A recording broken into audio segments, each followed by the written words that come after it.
Hello and welcome to Dr. Gackman's Nintendo Power Collector's Checklist here. Now this is the second video in the series. This is for the year 1990. Man, oh my god, that's 30 years ago. That's crazy. But we left you with the volume 1 through 9 in the last video. Now we're going from 10 to 19 in this video, which is all of the 1990 issues. Now they were still bi-monthly, and this is 10 issues, so that's 6 issues that were of the bi-monthly, but then there was also 4 volumes that were strategy guides. We'll go into those later. First cover for January and February of 1990 is Batman. Batmania was nuts back then. If you lived back then, you would know. And it really helped kickstart the whole superhero movie phase. And, Batman already has been through several of them since. People still love Michael Keaton as the best, but this isn't about Batman. This is about Nintendo Power Magazine. This was the cover. Another staple binding volume. So this is volume 10. In there's a Dino Wars poster. Now these posters were the fold out, well, not fold out, but they were folded up and put into the center binding, and you had to get them out from the staples. And on the back of that there is River City Ransom, still one of the best NES games ever, and part of the Kunio-kun series. Look it up, check it out. Here's a map of River City. That was on the back of the Dino Wars poster. And then in the middle of that, there was...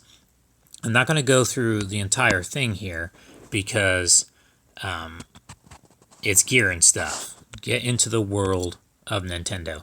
Now, a lot of stores were getting these World of Nintendo kiosks and signs and all this stuff. I mean, Nintendo Mania was hitting it.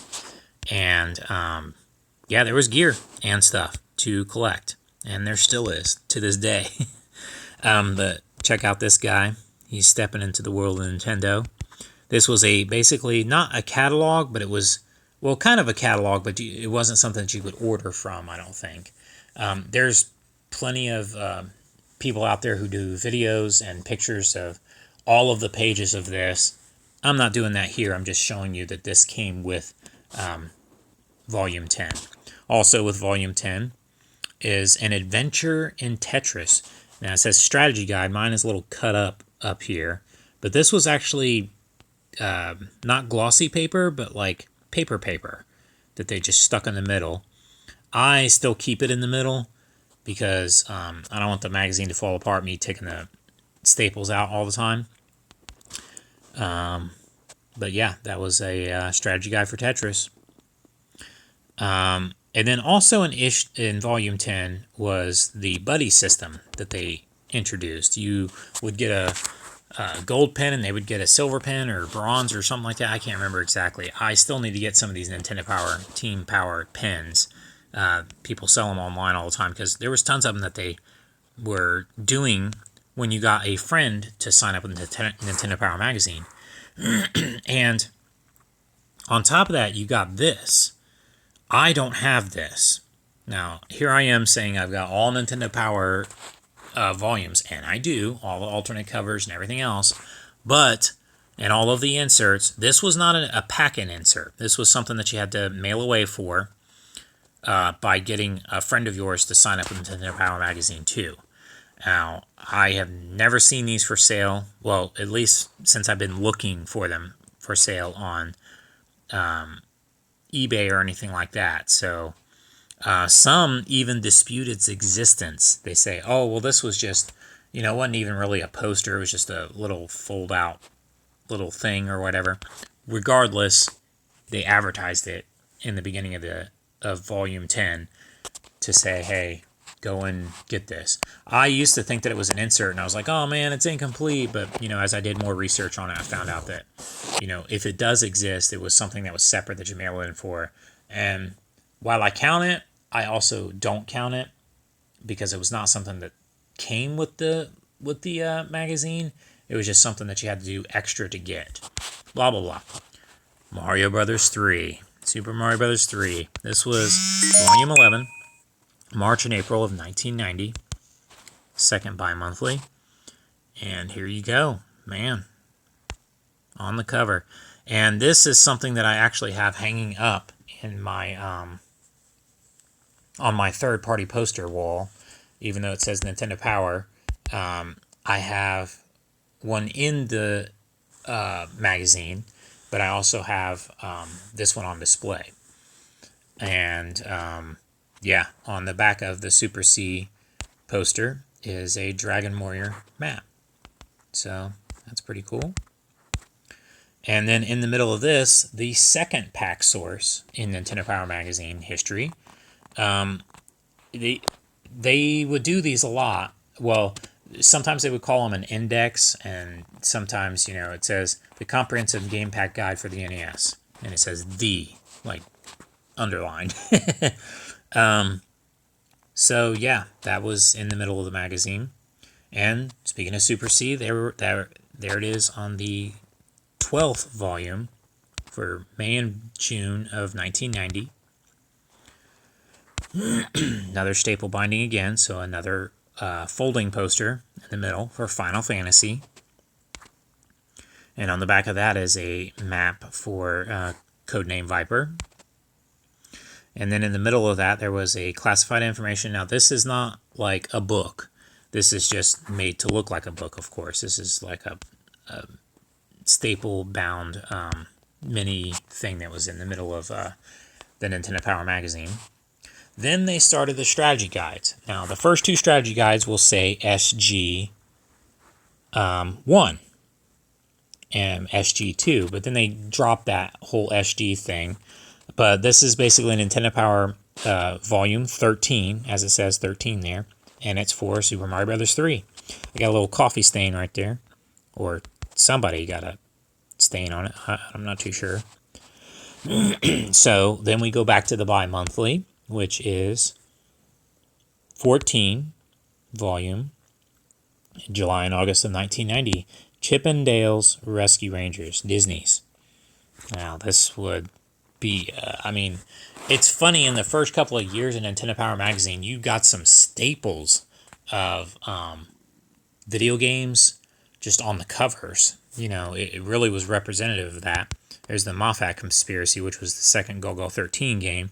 It's crazy to think that Golgo 13, the name, is on the cover of what is seen as a kid's magazine. Excuse me.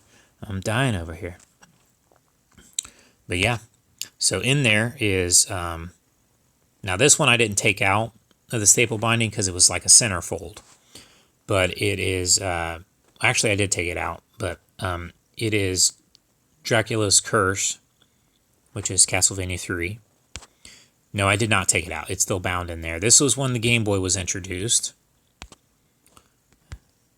Shortly after the Wizard craze and the Super Mario Brothers 3 craze, Game Boy on top of the world there. I don't see kicks on there, but whatever. This was just random stuff. I forgot what game this is for. I don't know. But anyways, that was just on the back of the poster. Ninja Gaiden 2. Ninja Gaiden is like... it was in The Wizard. It was, it made a comeback when Xbox came out. It was a big deal. Team Ninja. You got Itagaki. You got, But here we go. This is SG2 Nintendo Power 15. But like I said, they dropped the SG moniker, strategy guide moniker, in labeling these, I think, with this one. There was two more of these, but then they started going into the player's guide, strategy guides, that were sold separately. I have all of those too, and I will be covering those in videos in the future, because there's tons of them throughout the ages and the eras of Nintendo Power Magazine. But this one is unique in that it has a poster in it. most of the strategy guides and even the player's guides later on don't have extra goodies unless, they were bought exclusively at a certain store or something like that. But here's this. It was a centerfold poster. Although it wasn't in the center, it was in the front cover. This was not staple bound though, so I kept it in there. And then on the back of that, which is the table of contents and the rest of the guide there, but on the back of the poster is Ninja Methods and History. So, I mean, you got your Manriki Kusabi, and you got your... I mean, that's crazy stuff. So, volume 16, and they started actually naming them volumes. But this would be for, since this one was July and August, that would be September and October. So we're almost at the end of 1990 already. Is Maniac Mansion, which that is, whoa. It was a port of a PC game as far as I understood. And, it just shows, like, if you take a popular property like the Turtles and you make an arcade game out of it, you can bring it to the NES. You have to downgrade it a lot. I mean, I will talk about this on my blog, about how, like, there's a lot of money that's left on the table by third parties who go, it's beneath me. I don't want to bring this out to a Nintendo console, because they did it for years. I don't want to get into that discussion, but this is Nintendo Power Magazine, Volume 16, Maniac Mansion, the cover. Solar Jetman. Look at him. Just look at him. It almost looks like a Punch-Out character. One bad dude, eat my moon dust. Space loonies. This was a centerfold. And again, this was a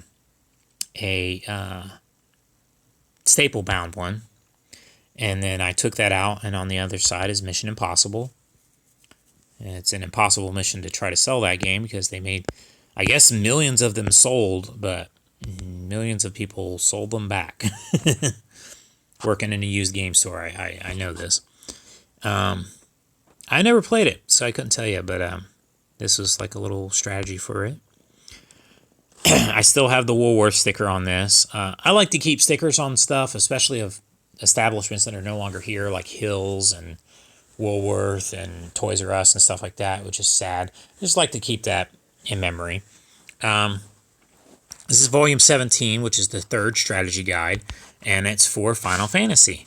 Now, Final Fantasy got a big push too, but nothing like Dragon Warrior, aka Dragon Quest, which I covered in the last video. And there you go. That's the guide for it. Does this look like Final Fantasy to you? I mean, going by how Japanesey it is today and everything, no.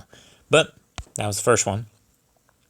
Dr. Mario, which is November and December of 1990, Volume 18.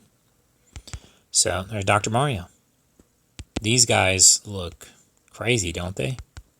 I like that they used in the first issue or first volume, they got the clay, and then they brought him back, Clay Mario, for this. That's pretty cool. Mega Man 3. And look, there's Dr. Wily in there controlling some Mega Man enemies. Some of these are crazy looking, aren't they? I never really got into Mega Man, but I do appreciate its charm. Look at how goofy this poster is, though. This was another centerfold, but it was staple bound again, and I had to take that out for Castlevania 3 Dracula's Curse, which is so awesome. Now, that one is one that I played. And then here is the last one to cover in this. I thought about adding the Wizard mini Nintendo Power Magazine, because people got that for free when they went to go see the Wizard. It was a promotional thing for Nintendo Power Magazine, and it was a promotional thing for Mario Brothers 3, Super Mario Brothers 3, and for the Wizard, the movie. And there is a I'm not going to cover that here, but I'm going to make posts about it on my blogger someday. I'm going to do videos about the Wizard. They recently had a Blu-ray. You need to check that out. It's got a bunch of extra features, a bunch of deleted scenes, a bunch of, commentary and stuff like that. But this is the last one in this video. So much shorter than the last video, because the last video covered the first volume, which was a lot to cover, really, with the variant covers and everything. But this was 19. Volume 19, which is the strategy guide for 4-player extra. It covers all the 4-player games on the NES. So there was the 4-score that you could get, which was the plug-in, and then there was the Satellaview, or not Satellaview, sorry, there was the NES Satellite. Satellaview is Super Nintendo, or Super Famicom, actually. So the Satellite, which was a wireless 4-player adapter, but it was IR, so it wasn't really wireless as we know it today. It was very difficult to get it to work, especially for 4 players. That's pretty crazy, but it was something that they tried. And yeah, that's what this one is. But thanks for watching. I'm thinking of doing 2 of these a month so that I can go through the years much faster, because this is 30 years ago, and if I do this once a month and I do only a year a month, it's going to take a couple years just to do all of the years of Nintendo Power Magazine, because it won't till 2012, right? Plus, there's all of the extra stuff, like all of the strategy guides that I talked about before earlier, and all of the extra bonuses and stuff that I'm going to be covering in other videos, including the Wizard Nintendo Power mini magazine, and all of the Super Power Supply catalogs, the t-shirts, the goodies, all of the inserts that I've got, well, not inserts, but I should say the stuff that is not a part of the checklist, the main part of the checklist. I'm going to also cover that in future videos. So I'm probably going to do 2 of these a month. This one was much easier to take the pictures for. And I'm not going to have the pictures on the blogger, but on my blogger, there is the Nintendo Power Checklist, the actual page for it, which will include these videos, the introduction video, the last video that I did, and it's a text version of the checklist, right? And so this video is going to go right here for volume 10 through 19. And then I'm going to start setting up for the next video. I might do 2 videos, or try to do 2 videos in this next month, which would cover the years 1991 and 1992 of Nintendo Power Magazine. So stay tuned for that, and for you collectors out there, good luck. It's really hard to collect this stuff, but I'm trying to help you guys with a comprehensive checklist of all the stuff that you need to get if you want to get all the inserts and the covers and the alternate covers and posters and everything in Nintendo Power Magazine. Thanks for watching.